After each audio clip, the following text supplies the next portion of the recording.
தேவனுடைய வார்த்தை என்ன சொல்கிறது பாருங்க, நானே திராட்சை செடி, நீங்க கொடிகள். இது கர்த்தராகிய இயேசு கிறிஸ்து சொன்ன வார்த்தைகள். என்னில நிலைத்திருக்கிறவன் நான் அவனில நிலைத்திருந்தா நிறைய பலன் தருவான். நான் இல்லாம நீங்க சில காரியங்கள் செய்யலாம். நீங்க ரொம்ப கவனமா கேளுங்க. இயேசுவோட எளிய வார்த்தைகள்ல கூட பலமான போதனை இருந்துச்சு.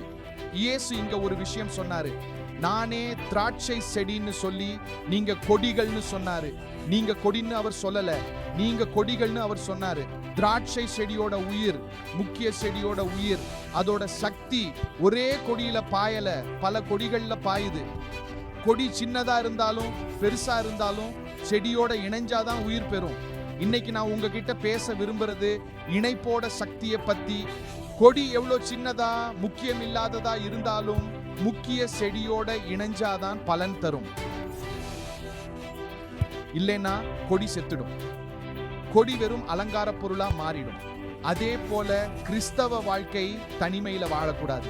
நீங்க இணைஞ்சிருந்தா மட்டுமே பலன் தருவீங்க. நாம இணைய வேண்டியது அவசியம். நாம ஒற்றுமையா இருக்கணும். அப்பதான் கிறிஸ்துவிடமிருந்து வல்லமையை பெற முடியும்.